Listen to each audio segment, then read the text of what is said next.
हाम्रो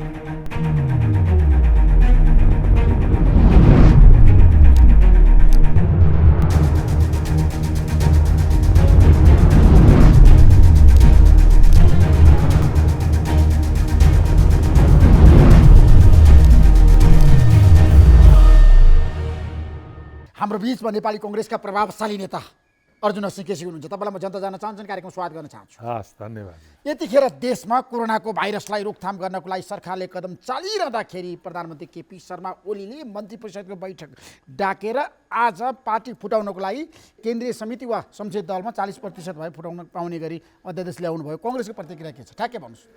हेर्नुहोस्, ठ्याक्कै भन्नुपर्दा के छ भने अहिलेको सरकार अथवा प्रधानमन्त्रीजी धेरै बेमौसमी बाजाहरू बजाइरहनु भएको छ। भर्खरै यो के अरे सुकुम्बासी आयोग गठन भयो, त्यसको पनि कुनै औचित्य थिएन अहिलेको स्थितिमा। र त्यो सँगसँगै अहिले यदि तपाईँले भर्खर भनेपछि थाहा पाएँ, मलाई यसको वास्तविकता थाहा छैन। हुन त संविधानमा यो उल्लेखित भएकै विषयवस्तु हो, त्यसलाई कानुनद्वारा चाहिँ नि व्यवस्थित गर्नुपर्ने, कानुन नबन्या हुनाले अध्यादेश आयो होला। तर त्यसको बावजुद पनि म के भन्छु भने यसको कुनै औचित्य छैन, यसको कुनै आवश्यकता छैन। यो किसिमको अध्यादेश अहिले आवश्यक थिएन। नेपाली कांग्रेस दृष्टिकोण के हो? यसमा कुनै आवश्यकता थिएन, किनभने अहिले जुन खालको चुनौती र अप्ठ्यारो परिस्थितिमा राष्ट्र गुज्रिरहेको छ, सम्पूर्ण विश्वव्यापी रूपबाट कोरोना नामक भाइरस एउटा जीवाणुले जो आतंकित बनाएको छ, त्यो आतंकित स्थितिमा नेपाली जनताको बिचमा पनि जो त्रासदी छ, त्यसमा सम्पूर्ण रूपबाट हाम्रो मन वचन कर्म चाहिँ त्यतिर केन्द्रित हुनुपर्ने आवश्यकता छ। अहिले नेपाली जनता एकातिर र कोरोना भाइरस अर्कोतिर छ। नेपाली जनताको बिचमा पनि पक्ष विपक्ष हुनु हुँदैन भन्ने हाम्रो मान्यता हो। त्यही मान्यताको आधारमा नै काङ्ग्रेसले बिना शर्त चाहिँ नि सरकारलाई साथ दिने सार्वजनिक प्रतिबद्धता गरे हो। अहिले पनि हामी त्यो सार्वजनिक प्रतिबद्धता हाम्रो कायमै छ। तर त्यसको अर्थ कोरोना भाइरसको नाममा जुन देशमा लुट डकैती, अनियमितता र भ्रष्टाचार भएको छ, अहिले राहत वितरणमा पनि जुन किसिमको पक्षपातपूर्ण भ्रष्टाचार जनतालाई बताउनुस्, प्रमाण दिनुस्। जनतालाई त तपाईँकै पत्रिका के अरे टेलिभिजन मार्फत धेरै सुने जस्तो अब यो सामान के अरे यो स्वास्थ्य सामग्री किनबेचको सम्बन्धमा पनि हेर्नुहोस् त, यसको चाहिँ नि पुस 28 गते पहिलोचोटि चीनको वुहानबाट नेपाल आएको एकजना विद्यार्थीमा कोरोना भाइरस छ भन्ने कुरा चाहिँ नि स्थापित भयो अथवा आइडेन्टिफाई भयो। भन्दाखेरि पुस 28 गते आइडेन्टिफाई भयो, सरकार मौन भएर बस्यो र झन्नै फागुनको 12-13 गते मात्रै उच्चस्तरीय संयन्त्र बन्यो।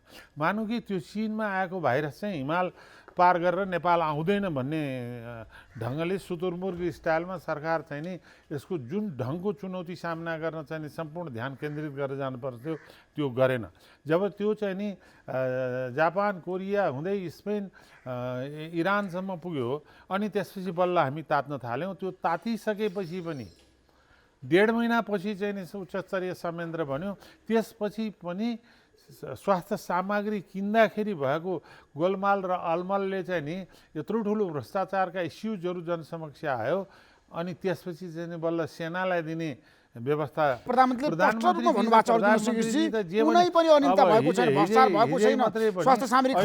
छ्याप्ती बाटाभरि मान्छे सुतिरहेछन्, दुर्दशापूर्ण अवस्था छन्, खान नपाएर चाहिँ बच्चा बोकेर चाहिँ सडकमा बग्रेली भएका टेलिभिजनदेखि युट्युबहरूमा आइरहेछ। प्रधानमन्त्री चाहिँ नि पुलिसले, सिडिओले नदेखाएको कुरा पत्रकारले कसरी देख्यो? यो यसमा षड्यन्त्रको दुर्गन्ध छ भनेर भनिराख्नु भएको छ। त्यस कारण प्रधानमन्त्रीजी के भन्नुहुन्छ म त्यतातिर छैन। तर यसको निम्ति त्यसपछि पनि फेरि सरकारले चाहिँ नि यसलाई खरिद गर्न नसकेर सेनालाई दियो। सेनालाई दिनु औचित्य त्यही थिएन। किन छैन? नेपाली सेनाले खरिद गर्न पाउने स्वास्थ्य सामग्री, अत्यावश्यक सामग्री पाइन्छ, तर नेपाली सेनालाई सुरुमै दिए भए यो प्रश्न आउँदैन थियो। सुरुमै, किनभने यस्ता अनगिन्ती ठुला समस्याहरू, राष्ट्रिय विपद र जोखिमलाई चाहिँ नि सेनाकै सहयोगबाट हामीले पार गरेका छौँ। फेरि पनि सेनामाथिको हाम्रो अटुट विश्वास र एउटा भरोसायोग्य संस्था हो भन्ने कुरा कुनै विवाद होइन। तर सरकार आफू विवादमा परेपछि सेनालाई दिने, अनि सेनालाई दिँदै फेरि स्वास्थ्य मन्त्रालय टेन्डर निकाल्ने, टेन्डर निकाल्दाखेरि यो चाहिँ उपयुक्त भएन भनेर भन्ने लेखापाललाई 15 दिन नभई सरुवा गर्ने, यी सबै चिजले वास्तविकता त घाम जस्तैकै छर्लङ्गा छ त, यो लुकेको कुरा छैन। तर प्रधानमन्त्रीले सबैले भनेका छन् स्वास्थ्य सामग्री खरिद प्रकरणमा हाम्रो संलग्नता छैन, स्वास्थ्य सेवा विभागले गरेको भ्रष्टाचार गरेका छैनौँ भनेर देशको प्रधानमन्त्रीले भनिसकेपछि, ओम्नीको कुरा प्रधानमन्त्रीले गरिसकेपछि तपाईँले अविश्वास गरिरहनु? कुनै भ्रष्टाचारीले मैले भ्रष्टाचार गरेका छु भन्दैनन्। त्यसलाई चाहिँ नि यदि यत्रो जनमानसमा प्रश्न उठिसकेपछि प्रधानमन्त्रीकै सम्बोधनमा पनि प्रधानमन्त्रीले भन्न सक्नुहुन्थ्यो यो सम्बन्धमा जुन विवाद निस्केको छ त्यसको सत्य यथार्थ वास्तविकता चाहिँ नि अख्तियार दुरुपयोगले हेरोस्, या म छुट्टै स्वतन्त्र न्यायिक आयोग बनाएर हेराउँछु, म भ्रष्टाचार हुन दिन्न त भन्न सक्नु भएन। उहाँले त उल्टो चाहिँ नि के भने भ्रष्टाचारीहरूलाई सुनपानी छर्कने, उनीहरूको रक्षा गर्ने काम गर्नुभयो, त्यसले झन् बढ्ता आशंका जन्मियो।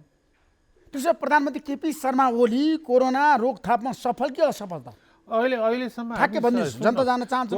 जनता जान्न चाहन्छन्। म पनि के चाहन्छु भनेदेखि प्रधानमन्त्री केपी ओली कोरोना भाइरसलाई नियन्त्रण गर्न असफल हुनुको अर्थ हामी असफल हुनु हो, नेपाली असफल हुनु हो।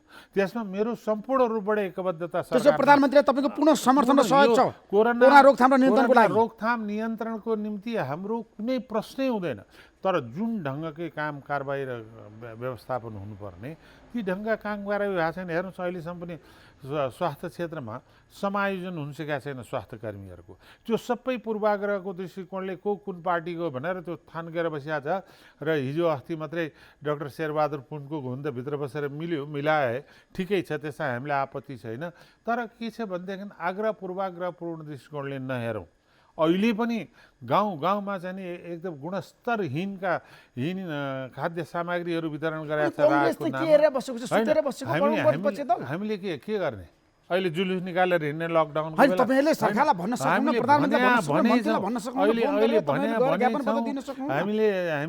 खाना पाएका छैन, निकाल्ने, सरकारलाई भन्ने, विभिन्न सामाजिक सञ्जाल मार्फत भन्ने, तपाईँहरूलाई भन्ने, जनस्तरमा पनि त्यसलाई चाहिँ नि वास्तविकतालाई उजागर गर्ने र चेतना पनि फैल्याउने काममा हामी कहीँ कुनै कमी छैनौँ।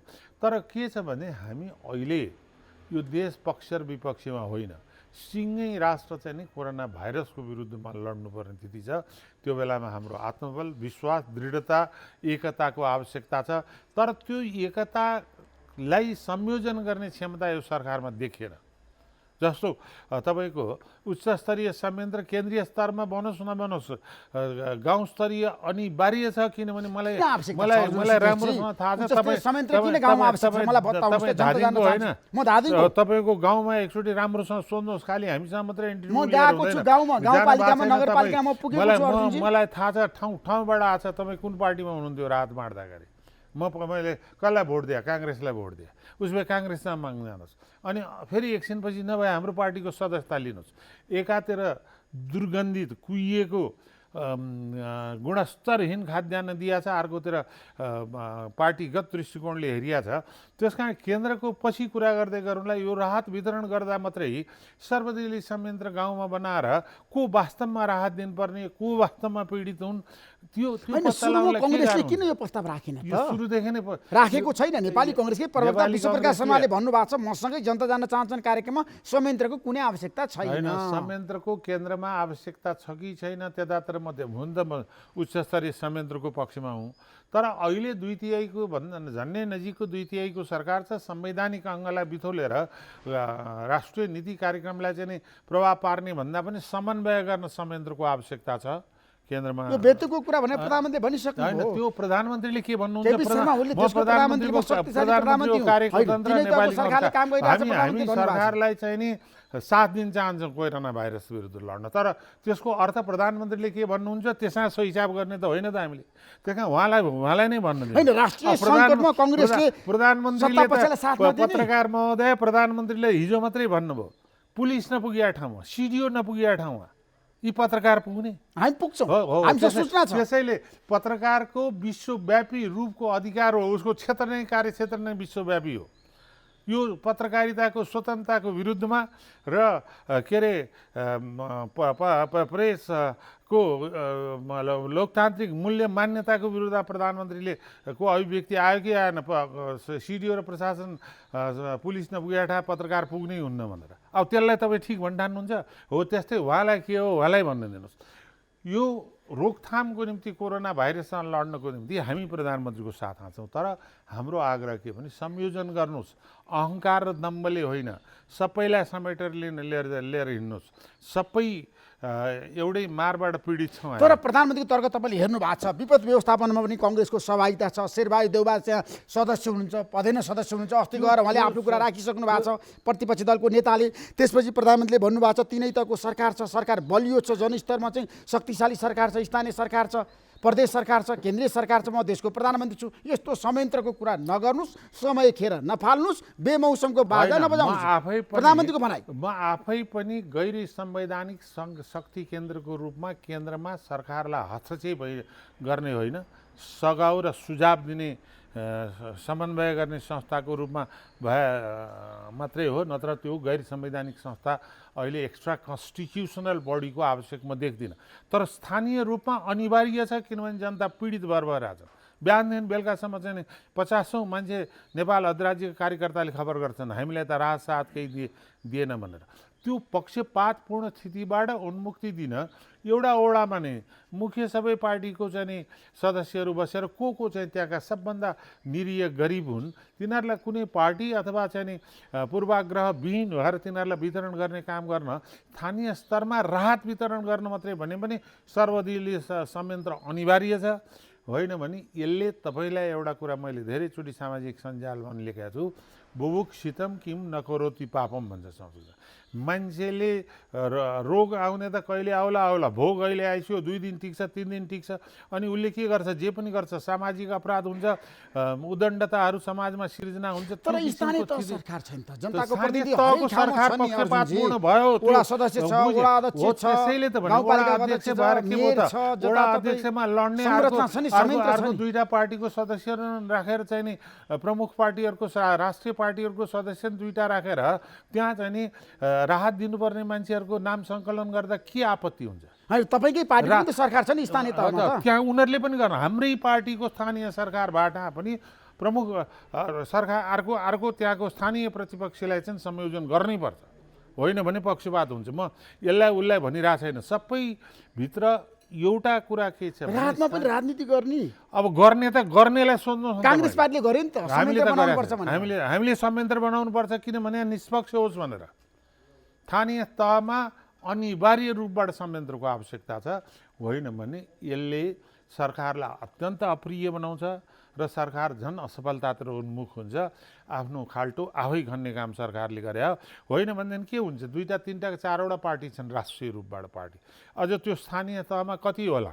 एउटा वडा अध्यक्षलाई काङ्ग्रेसकै छ भनेदेखि अर्को प्रमुख वडा अध्यक्षको उम्मेदवार भएका 2जनालाई पनि लिएर चाहिँ परिचय बनाए भइहाल्छ नि त्यहाँ त्यो वडा। होइन, सङ्कटको बेलामा सबै शक्ति मिलेर जानुपर्ने बेलामा नेपाली कङ्ग्रेसले सरकारलाई असहयोग गर्यो होइन? त्यसमा किन असहयोग गर्ने? म भन्दैछु हामी पूर्ण रूपबाट सहयोग गर्न चाहन्छौँ, तर जनतामाथि मनपरी गर्ने अनि एकपछि अर्का भ्रष्टाचारका कुराहरू गर्ने, लोकतान्त्रिक मान्यता संस्कार संस्कृतिमाथि आक्रमण गर्ने, पत्रकारको सर्वव्यापी क्षेत्रमाथि हमला गरेर किन पुलिस नपठाएन भन्ने यस्ता कुराहरू लोकतन्त्रवादी पार्टीको नाताले नेपाली कङ्ग्रेस लोकतान्त्रिक मूल्यसँग सम्झौता गर्दैन। विश्वव्यापी रूपबाट स्वीकृत मान्यता जो लोकतन्त्रको छ त्यसमा कसैसँग समर्पण गर्दैन। हामी ती आवाज एकातिर निरन्तर रूपबाट उठाइरहन्छौँ भने अर्कोतिर यो सरकारलाई मन वचन कर्मले प्रतिबद्ध बनाउन चाहन्छौँ, सहयोग गर्न चाहन्छौँ। जस्तो तपाईँले अहिले भर्खर भन्नुभयो तपाईँहरू केपी ओलीलाई असहयोग गर्न चाहन्छ, असहयोग त वहीँभित्र छ, उहाँले त्यो व्यवस्थापन गर्नुहोस्। हामी पूर्ण रूपबाट सहयोग गर्न चाहन्छौँ किनभने तपाईँहरू केपी शर्मा ओलीको नेतृत्व सरकार ढाल्न चाहनुहुन्न, विस्थापित गर्न चाहनुहुन्न। अहिले सरकार ढाल्ने या हामी कहाँ नि कहिले काहीँ निस्किन्छ। सहमतिको सरकार अथवा चाहिँ नि मध्यावधि निर्वाचन यी सबै तपाईँकै पार्टीका सभापति प्रकाश शर्मा महतले मसँग भन्नुभएको छ, जनता जान्न चाहन्छन्, कार्यक्रम मध्यावधि निर्वाचनमा जानुपर्छ। म मान्छेको सम्बन्ध यो बेमौसमी बाजा हो। राष्ट्रको सङ्कट र दुःखलाई नबुझेर आएका अभिव्यक्ति हुन्। अहिले यो सरकार संयोजन राम्रोसँग गरोस्, सबै पक्षलाई समाटोस्, पूर्वाग्रह र आग्रहबाट मुक्त होस् र यो कोरोना भाइरससँग सबै नेपाली एक ठाउँ मिलेर सङ्घर्ष गरौँ।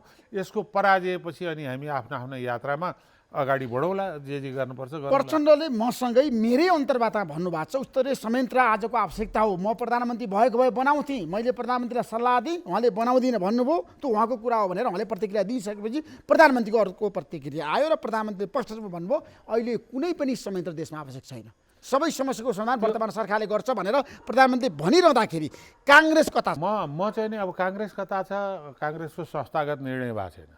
काङ्ग्रेसभित्र पनि अब शेरबाजीले 2-4 जना पदाधिकारी भनेर के मिटिङ लिएर ल्याउनुहुन्छ, त्यो कति संस्थागत हो?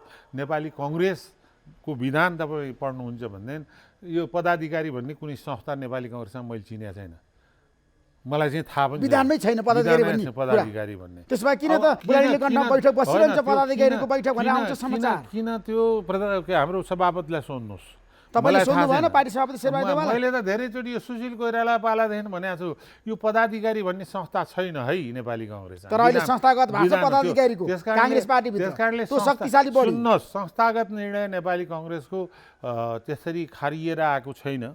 तर हामीहरू सबैजनाको साझा धारणा चाहिँ के हो भन्दाखेरि यो अहिलेको कोरोना भाइरसको विरुद्धको युद्धमा हामी सम्पूर्ण रूपले एक हुनुपर्छ। यसमा सरकार विपक्ष भन्ने रहनु हुँदैन। तर सरकार विपक्ष नहुँदा नहुँदैन अनियमितता, भ्रष्टाचार, ज्यादती, पक्षपात, मनपरितन्त्रको विरोध हामी निरन्तर रूपबाट आफ्नो आवाज जहाँ जति सक्छौँ उठाउँदै जान्छौँ। तर त्यसको अर्थ अहिलेको चुनौती सामना गर्न हामी सरकारको पक्षमा छौँ। सरकारको विकल्प पनि खोजेका छैनौँ, खोज्नु पनि बेकारको कुरा छ अहिलेको स्थितिमा। विकल्प उहाँहरूभित्रैबाट तर प्रधानमन्त्रीले भन्नुभयो नि अध्यादेश ल्याएर पार्टी फुटाउनको लागि सजिलो पारिदिनु भयो। केन्द्रीय समितिमा वा संसदीय दलमा 40% पुर्याउनुहोस्, पार्टी फुटाउनुहोस्, अध्यादेश यदि हो भने मन्त्री परिषदको निर्णय त्यो यदि हो भने काम कुरो एकातिर कुम्लो बोगी कतातिर भन्छन् नि, यो बेमौसमी बाजा हो। अहिले यो सुकुम्बासी आयोगको गठन गर्नुपर्ने, अहिले चाहिँ नि यो चाहिँ नि पार्टी विभाजनलाई 40%को विधानमै भएको व्यवस्था हो, त्यसलाई कानुन बनाउनु पर्ने। हैन, संविधानमा थियो तर कानुन बनेको थिएन। प्रधानमन्त्री पक्षमा अध्यादेश ल्याउनु भयो होला, कसरी ल्याउनु भएको छ त्यो मैले पढेको छैन। तर यो आवश्यकता हो, अध्यादेश आजको आवश्यकता हो कि होइन? यो आवश्यकता होइन, अहिले कुनै हालतमा मैले आवश्यकता देख्दैन।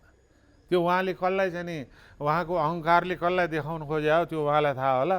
अहिले राष्ट्रलाई चाहिँ आवश्यकता, उहाँ त शक्तिशाली मान्छे हो नि त केपी शर्मा ओली। देशको प्रधानमन्त्री शक्तिशाली नै हुनुपर्छ। देशको प्रधानमन्त्रीले राष्ट्रलाई चाहिँ नि एउटा निर्दिष्ट बाटो र झन् अहिलेको चुनौतीको बेला त कमान्डर चाहिँ नि शक्तिशाली नै हुनुपर्छ। तर कमान्डर शक्तिशाली हुनुपर्छको अर्थ मनपरी गर्नुको निम्ति त होइन नि, त्यसको पनि त नियम होला। तर प्रधानमन्त्री भन्नुभएको जे कुरा पनि विरोध गर्नु भएन।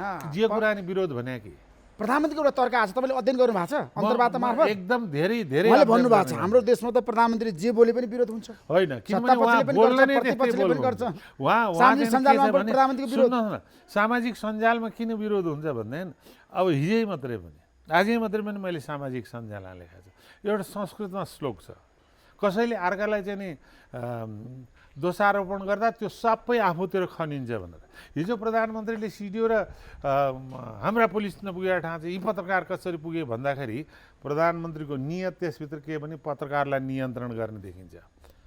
अनि संयन्त्रको पनि विरोध गर्नुभयो प्रधानमन्त्रीले, हरेक कुराको विरोध गर्नुभयो। र कसैले सुझाव दिँदाखेरि कसैले यत्रो ठुलो पत्र पत्रिकामा फोटोहरू आएका छन्, टेलिभिजनमा लस्कर लाएर लाम लाएर भोकै बच्चा बोकेर चाहिँ बाटा बाटा सुत्या देखाएको छन्। प्रधानमन्त्री हेर्नुहुन्न, प्रधानमन्त्रीको आँखा छैन, प्रधानमन्त्रीको कान छैन।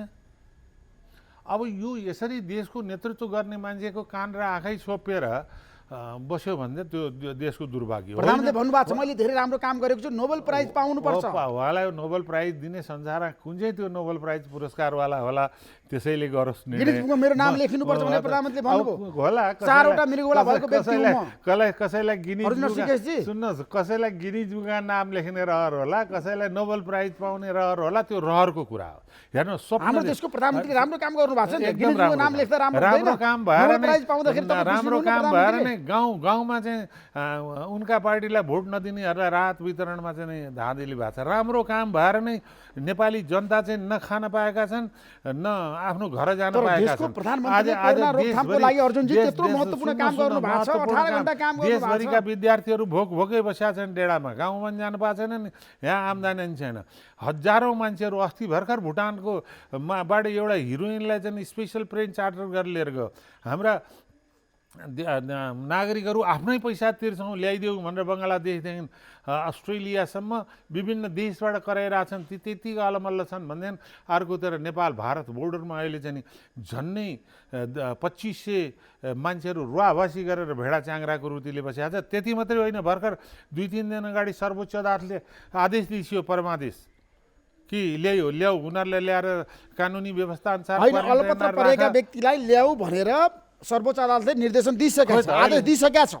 मैले ईश्वर पोखरेलको अन्तर्वार्ता लिइसकेका छु उपप्रधानमन्त्री उच्चतम समितिको अन्तर्वार्ता लिनुहोस्। हामीलाई व्यवहार चाहियो, घरमा पठाउँछौँ, गन्तव्यमा पुर्याउँछौँ। 3 दिन भयो आदेश दिएको, अहिलेसम्म सरकारले नीतिगत रूपबाट लो यसरी चाहिँ हामी तिनीहरूलाई फिर्ता गर्छौँ, यहाँ काठमाडौँबाट बाहिर जानलाई घर पुर्याउँछौँ भन्ने नीतिगत रूपले चाहिँ सरकारले घोषणा गर्नु पर्दैन। यो अहिले चाहिँ नचाहिँदो अध्यादेश ल्याउनु भन्दा बरु त्यो अध्यादेश ल्यायो, अर्डिनेन्स ल्यायो भने त एउटा देशले चाहिँ हो गर्यो, अदालतको पनि आदेश पालना गर्यो, नेपाली जनताको दुःखलाई पनि मर्मलाई नि बुझ्यो सरकारले भन्थ्यो नि।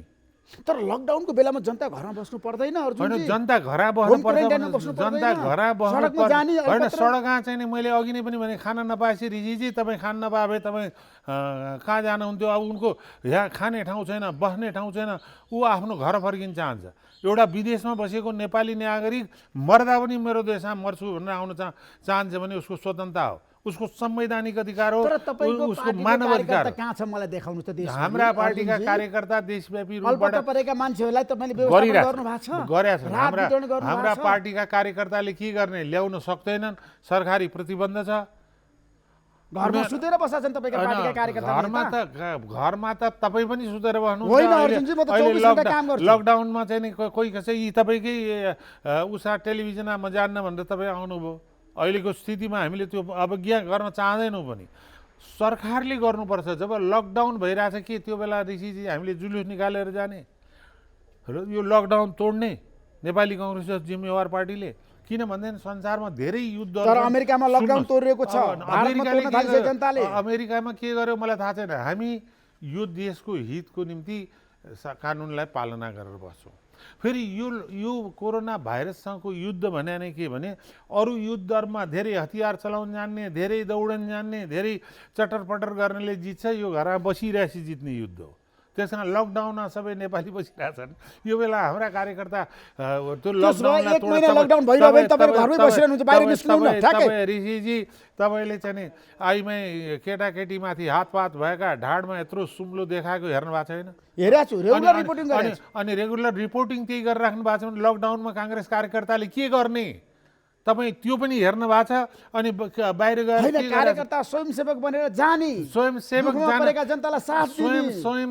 बन्नलाई सरकारले राहत तपाईँको राहत एकदल प्रणाली भनेर मलाई कयौँ राहत दिन तयार छौँ। तर तपाईँ एक दलीय प्रणाली, एक द्वार प्रणाली भनेर सरकारले भने हुनाले जस्तो नुहाकोटै मैले जति स्वास्थ्य सामग्री दिएँ, सिडिओ, एसपी, जनस्वास्थ्य प्रमुख, त्यहाँको मेडिकल सुपरिन्टेन्डेन्टलाई राखेर दिएँ भनेदेखि अरू पनि जे छ सिडिओको नाममा तपाईँले मैले निष्पक्ष ढङ्गले गर्नुहोस् भन्ने सिवाय हामीले पहिला राहत भूकम्पकै बेला बाँड्दा नि प्रशस्त बाँड्यौँ हामीले आफैले खोजेर आफ्नै तर्फबाट पनि। अहिले कहाँ त्यसरी दिएको छ? अहिले भर्खर तपाईँको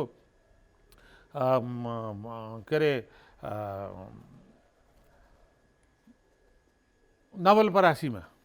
नवलपरासी पश्चिमको रामग्राम नगरपालिकाको नगरपालिका प्रमुखलाई राहत बाँड्यो भनेर चाहिँ भ्रष्टाचारको मुद्दा चलाउनु भनेर लागेका छन्।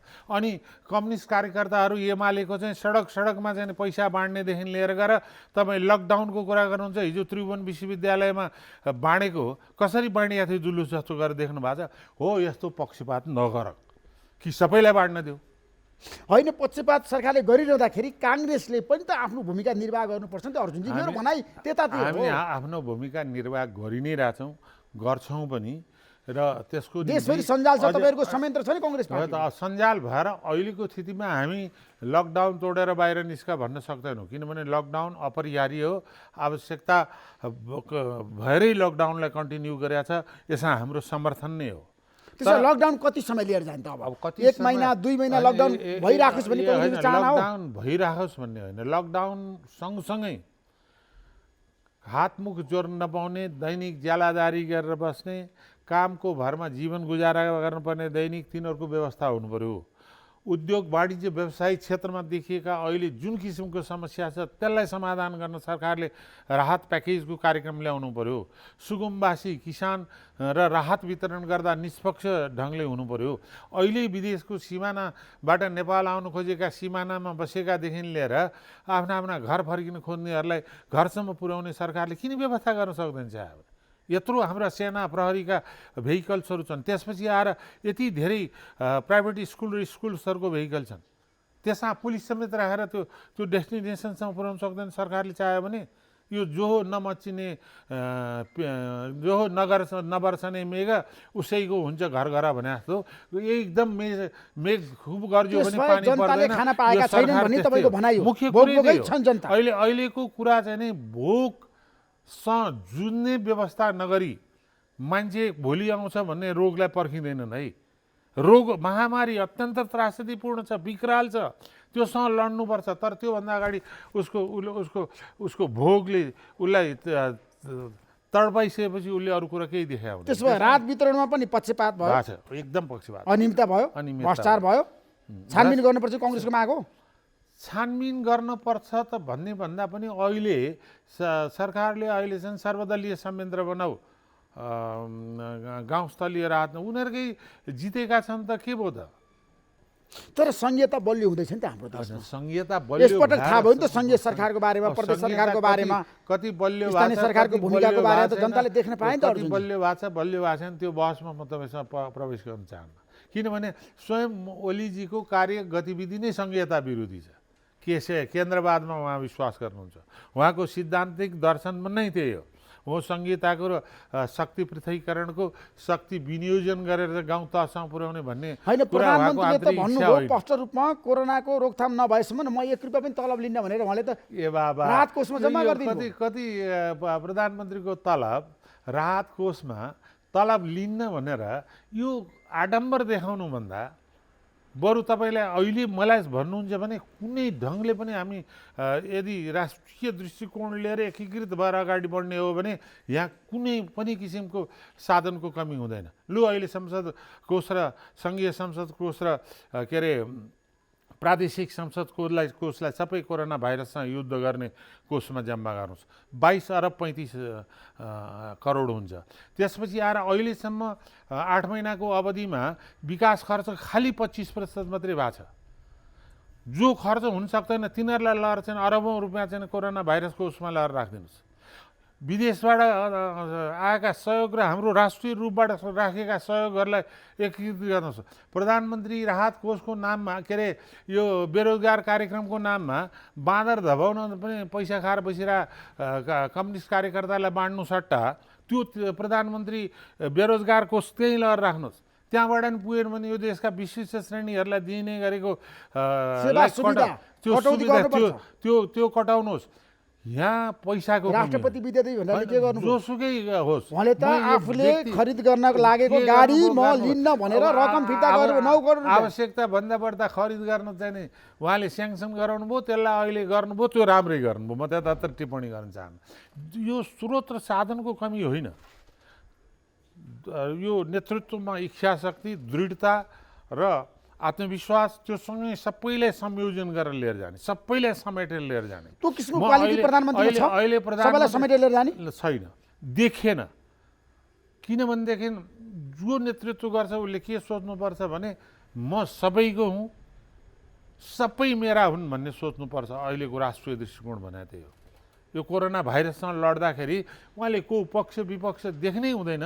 जे सही वास्तविक यथार्थ हो त्यो यथार्थको धरातलमा सबैलाई संयोजन गरेर लिएर जानुपर्छ। त्यस्तोमा हेर्नुहोस्, सरकारमा जो बसे पनि केही नकारात्मक दृष्टिकोण जनमानसमा हुन्छ नै। यो साइकोलोजी, एसियन साइकोलोजी र खास गरेर नेपालमा सत्ताको नेगेसनमा अथवा नकारात्मक दृष्टिकोण केही प्रतिशतमा हुँदैन भन्ने कुरा होइन, हुन्छ। तर त्यसलाई चाहिँ नि भद्रतापूर्वक संयोजन गरेर सबैको विश्वास लिएर त्यसलाई स्पष्टता पो गर्न सक्नुपर्छ। हिजै मात्रै प्रधानमन्त्रीजीले के भन्नुभएको थियो, पुलिस नपुगेको ठाउँ कसरी बाटोभरि बग्रेले देखाएको छ, टेलिभिजनमा आइरहेछ। तपाईँ स्वास्थ्य मन्त्री भएको व्यक्ति, शिक्षा मन्त्री भएको व्यक्ति, आज तपाईँ स्वास्थ्य मन्त्री हुनुभएको भए यतिखेर के गर्नुहुन्थ्यो? हेर्नुहोस्, यो ठ्याक्कै भन्नुहोस् नेपाली ठ्याक्कै भन्ने कुरा त्यति सही छैन। हामीले आल्मा आटा कन्फरेन्समा सबैको लागि स्वास्थ्य भनेर नेपाल विश्व समुदायसँग प्रतिबद्ध भयो र त्यो आल्मा आटा कन्फरेन्सले के भन्थ्यो भने हरेक देशमा कमसेकम 10% स्वास्थ्यको निम्ति खर्च गरिनुपर्छ भनेर भन्यो। हाम्रो कहिले 10% पुगेन। म स्वास्थ्य मन्त्री हुँदा मैले निकै ठुलो प्रधानमन्त्रीसँग झगडा, मेरै जिल्लाको अर्थमन्त्रीसँग वाद विवाद बल्ल बल्ल गरेर 6 कि 6.5% पुगेको थियो। अहिले 4.5% बजेट छ। अब यो एकातिर चाहिँ नि यो हाम्रा सम्पूर्ण स्वास्थ्य संस्थाहरूलाई अहिले चाहिँ नि तपाईँले सबैभन्दा ठुलो कुरा गर्नुपर्ने कुरा के भने यो स्वास्थ्य क्षेत्रमा काम गर्ने त्यो डक्टर मात्रै होइन, सबै चिकित्सक, प्यारामेडिकल, नर्सिङ स्टाफ सबैलाई उनीहरूलाई सुरक्षाको प्रत्याभूति दिनु पऱ्यो। म काम गर्दा सुरक्षित हुन्छु। पिपिई अहिलेसम्म हामीले राम्रोसँग पुऱ्याउनु सकेका छैन। अर्कोतिर त्यो सुरक्षाको प्रत्याभूति सँगसँगै भारतमा सुरक्षा के अरे स्वास्थ्य कर्मीहरूलाई 1 करोडको जिम्मा बिमा गर्यो। हामी 1 करोडै नभए पनि 50 लाख किन जीवन बिमा गर्न सक्दैनौँ? किनभने त्यो जीवन बिमा त त्यो अवधिभित्र कसैलाई केही भयो, क्याजुअलिटी भयो दिनुपर्ने नै हो, नत्र त दिनु त पर्दैन। त्यो त्यसपछि स्वतः विथड्र हुन्छ। एकातिर स्वास्थ्यमा काम गर्नेहरू, अर्कोतिर सुरक्षामा काम गर्नेहरू त्यत्तिकै फ्रन्ट लाइनमा चाहिँ नि बसेर चाहिँ काम गरिरहेछन्। अर्कोतिर फोहोर मैला व्यवस्थापनमा काम गर्नेहरू, यिनीहरूलाई विशेष इन्सेन्टिभ दिने व्यवस्था र सबैभन्दा ठुलो कुरा संयन्त्र र हाम्रा स्वास्थ्य संस्थाहरूलाई चाहिँ सुदृढ र आउने 10 वर्षमा पनि यस्ता कुनै पनि खालका चुनौतीलाई सामना गर्ने अहिले यही बेला हो निर्माण गर्छु भनेर लाग्नुपर्छ। तपाईँ अब तपाईँलाई कतिको थाहा छ, तपाईँलाई पनि कराउला। मलाई त विभिन्न जिल्लाबाट चाहिँ नि सिरियस केस छ, के अरे भेन्टिलेटर पाइएन दाइ, त्यहाँ जाँदा पाइएन, वहाँ जाँदा पाएन, भेन्टिलेटर भए ठाउँ खोजिदिनु पऱ्यो भनेर सामान्य बेला त 10औँ फोन आएर बल्ल बल्ल 5वटा हस्पिटललाई फोन गरेर फलान ठाउँ लैजाऊ भन्दाखेरि अहिले कोरोना भाइरसको महामारी चल्दै गयो। स्वास्थ्य मन्त्रालय सफल कि असफल? अब भेन्टिलेटर ढकालले काम राम्रो गर्नु भयो भने स्वास्थ्य मन्त्रालयलाई टिप्पणी गर्न चाहन्न कसैलाई पनि। तर अहिले स्वास्थ्य मन्त्रालय चाहिँ के भएको छ भने यो जुन चाहिँ स्वास्थ्य मन्त्रालय चाहिँ नि प्राविधिक दृष्टिकोणले जुन परिपक्वता अहिले उच्चस्तरीय संयन्त्र जुन बनाइयो त्यसैमा पनि यो देशका प्रबुद्ध डाक्टरहरू छन् नि। हामी कहाँ हेर्नु, श्रीजी विशेषज्ञ र अन्तर्राष्ट्रिय स्तरका हाम्रा धेरै चिकित्सक साथीहरू हुनुहुन्छ। उनीहरूलाई सम्मानको सट्टा हिजो अस्ति मात्रै गरिए जस्तो अपमान गर्ने काम गरिन्छ। त्यस्तो होइन। उच्चस्तरीय संयन्त्र, राजनीतिक संयन्त्र छँदैछ। यो देशका विशिष्ट विज्ञ प्राविधिकहरूको पनि एउटा समिति।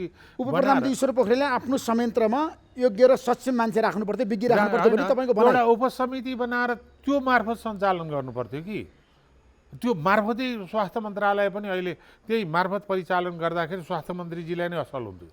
मैले हिजो शिक्षा मन्त्री गिरिराजमणि पोखरेलसँग कुराकानी गरेको थिएँ, किनभने यतिखेर विद्यार्थीहरू घरमा बसिरहेछन्।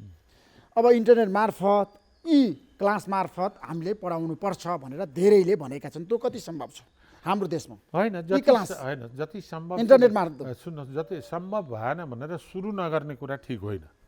यसलाई सुरु गर्ने जुन शिक्षा मन्त्रालयले अवधारणा ल्याएको छ भने त्यसलाई म पोजिटिभ भन्नु सकारात्मक लिन्छु। जति सकिन्छ त्यसलाई चाहिँ इ टिचिङ इन्टरनेट टिचिङमा हामी प्रवेश गर्दाखेरि त्यो आज नभए भोलि, भोलि नभए पर्सि विकसित हुँदै जाला। त्यो सकारात्मक पक्ष हो। म त्यसमा कुनै नकारात्मक टिप्पणी गर्न चाहन्न। होला हाम्रा परिवेशमा सम्भावना कम होला, तर सम्भावना कम हुनुको अर्थ कुनै चिज चाहिँ नि अहिले हामीसँग सम्भावना छैन गर्दै नगर्ने भन्ने कुरा होइन। त्यो प्रारम्भ विषय हुन्छ। देशभरि सुकुम्बासी छन्। तपाईँले अहिले सरकारले बनाएको भूमि व्यवस्थापन गर्ने हो त समस्या समाधान गर्न बनाएको आएको तपाईँ किन विरोध गर्नुहुन्छ आज? यो अहिले आवश्यकता हो कि अर्जुनजी, कुन बेला सुकुम्बासीलाई आज जग्गा चाहिँदैन, जमिन चाहिँदैन, कुन बेला के गर्ने हो भन्ने कुरा तपाईँ चाहिँ नि जुन बेला जे गर्नुपर्ने त्यसको ठिक उल्टो बेला तपाईँले के अरे टाउका लाउनुपर्ने टोपी जुत्तामा गोडामा, गोडा लाउनुपर्ने जुत्ता टाउका लायो भने के हुन्छ? अहिलेको राष्ट्रिय स्थिति चाहिँ कोरोनासँग लड्ने कि सुकुम्बासी आयोग गठन चाहिन्छ। यो 3 महिनापछि गठन गरे हुन्थ्यो। एउटा सर्वोच्च अदालतले पहिल्यै सुकुम्बासी आयोगलाई खारेज गरेको छ। त्यो खारेज गरेका जो विसङ्गति छ त्यसलाई चाहिँ रिभ्यू नगरिकन नै अहिले गठन भएको छ। त्यो पनि सर्वोच्च अदालतको आदेशको विपरीत छ भन्ने सुन्नमा आएको छ। अर्को त्यो एउटा पक्ष भयो।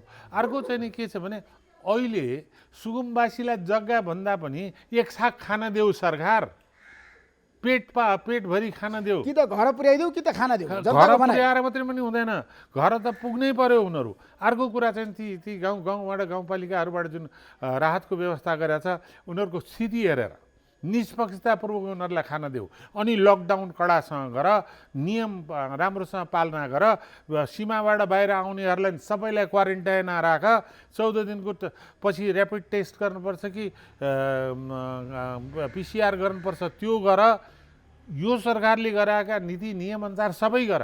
तर महाकालीबाट हेल लिएर चाहिँ नेपालभित्र फर्किँदा मर्नुपर्ने दिन, यत्रो ठुलो राष्ट्रियता, जनता र श्रमजीवीको कुरा गर्ने कम्युनिस्ट सरकारले अहिले सुकुम्बासी र खान नपाउनेहरूमाथि दुर्दशा, बाटोमा अलपत्र परेर सानो भर्खर 6 महिनाको बच्चालाई काखमा लिएर 3 दिनदेखि खान पाएको छैन, खान नपाएपछि दुध पनि आउँदैन, दुध पनि खान पाएको छैन यो बच्चाले भन्ने स्थिति निर्माण गर्दा सरकारलाई लाज हुन्न? एउटा संस्कृतमा श्लोक छ, एकम लज्जा परित्यक्त्वा संसार विजयी भवत्। एउटा लाज मान्छेले छाडिदियो भने त्यसले संसार विजय गर्छ। त्यो नाङ्गै हिँड्नेलाई के अरूले नहेरिकन हिँडिदिन्छन्। त्यसमा जवाब सवालै गर्दैन। अब काङ्ग्रेस पार्टीभित्र पनि द्वन्द्व छ, नेताहरूको बिचमा मनमुटाव तपाईँलाई थाहा छ?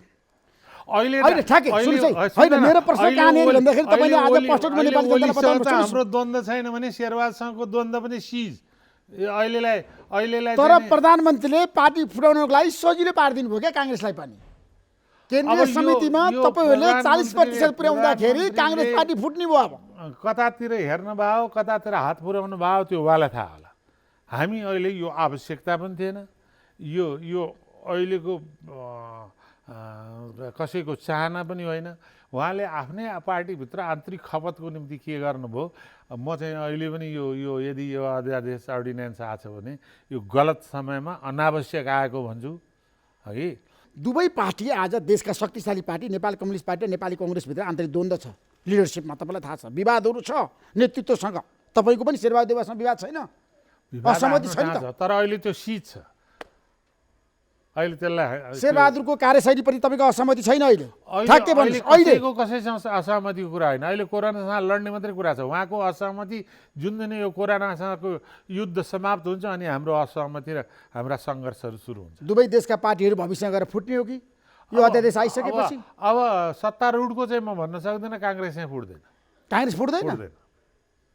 तपाईँको घोषणा हो, दाबी हो? घोषणा हो, कसैको तागत छैन काङ्ग्रेस फुटाउने। महाधिवेशन भएन भने महाधिवेशन भएन भने कोरोनाको कारणले भएन भने कोरोना कारणले कि जुनसुकै कारणले नि महाधिवेशन हुनुपर्छ हुन्छ। अब त्यो स्थितिमा त हामी फेरि विकल्पका के त्यसमा कङ्ग्रेसको महाधिवेशन आगामी फागुनमा पनि नहुने भयो। अब फागुन नभए वैशाखा होला। कोरोनाको टाइम जति कन्ज्युम गर्न सकिन्छ जेठा होला। यो कोरोनाको जुन टाइम अहिले हामी 2 महिना 3 महिना जति लाग्छ त्यो टाइम एक्सटेन्ड हुन सक्ला। Thank you so much अर्जुनजी। नमस्कार। ल मेरो पनि हार्दिक धन्यवाद। नमस्कार। हस्।